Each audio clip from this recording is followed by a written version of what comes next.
Do me a favor. Take out your phone. How many phone numbers are stored in your phone?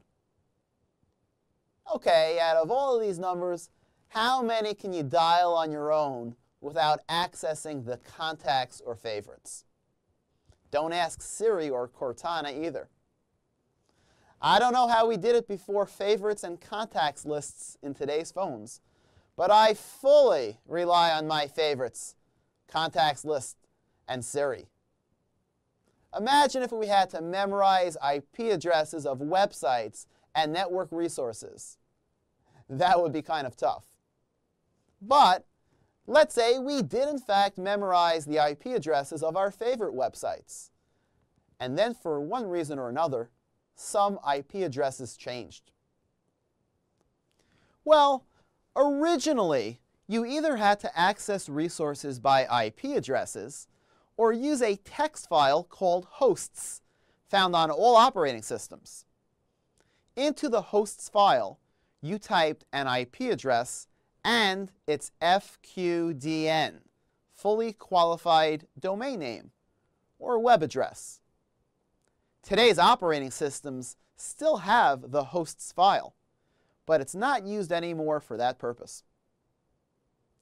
We don't collect web addresses and IP addresses and type the pair into the host file. It's not scalable, and IP addresses of websites change. Wouldn't it be better to type www.rit.edu into a browser instead of memorizing that the server's IP address is 129.21.140? If Google stored and indexed IP addresses instead of FQDNs of websites, and a website's IP address changed, Google results would be incorrect, inconsistent, and unpredictable. Google also realizes that storing IP addresses is a flawed idea. When a website's IP address changes due to reorganization of the networking, a new ISP, a company merger, or anything like that, Google doesn't need to be notified. The same thing applies to a phone's contacts list. When one of my friends sends me a new phone number, I'll replace the old one with the new one in my contacts list. That's like a change to a server's IP address being made at the company.